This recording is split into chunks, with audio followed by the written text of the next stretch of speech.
River of Destiny by Barbara Erskine, read by Gina Peach.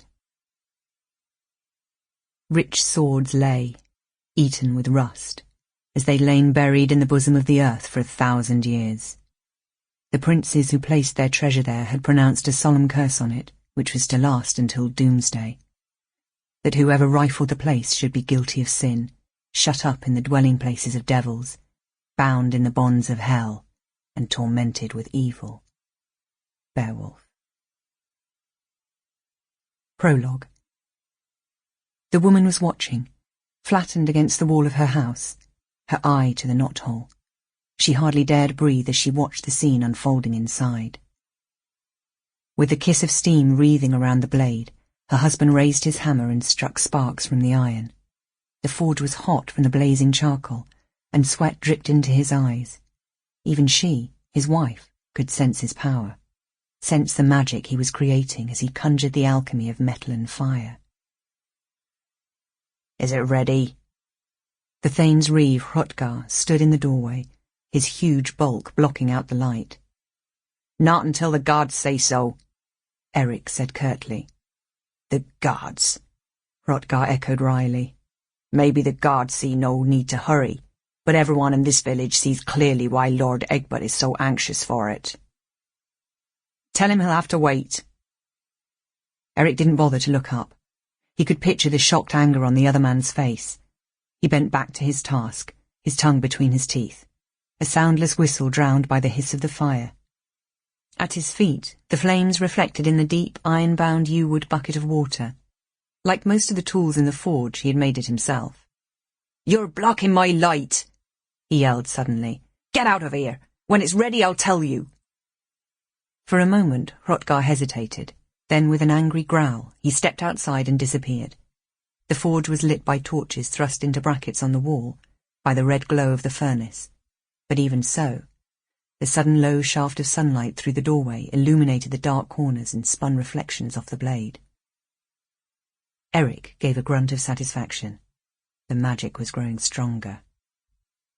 "Eric?" The voice behind him was tentative. "It is true. You are making Lord Egbert angry with your delays." "Go away, Edith!" Eric spun round furiously. "Out! Now!" Her very presence was weakening. He could sense the carefully built tension in the blade wavering. He could sense it in the air. Only warriors could come near the sword now, newborn as it was, in its birthing pangs of fire and water. He muttered the sacred charms, feeling the vibrating waves of weird settle. He wasn't sure how he knew what to do, but the smith's magical art was in his blood, in the memory of his veins and bones, handed down to him by his father and his father's father, going back into the mists of time. Through that memory, he knew the sorcerer was right. There was no place for a woman in the forge or in his bed while he was creating this particular weapon. He had called it Destiny Maker, and it was his greatest challenge.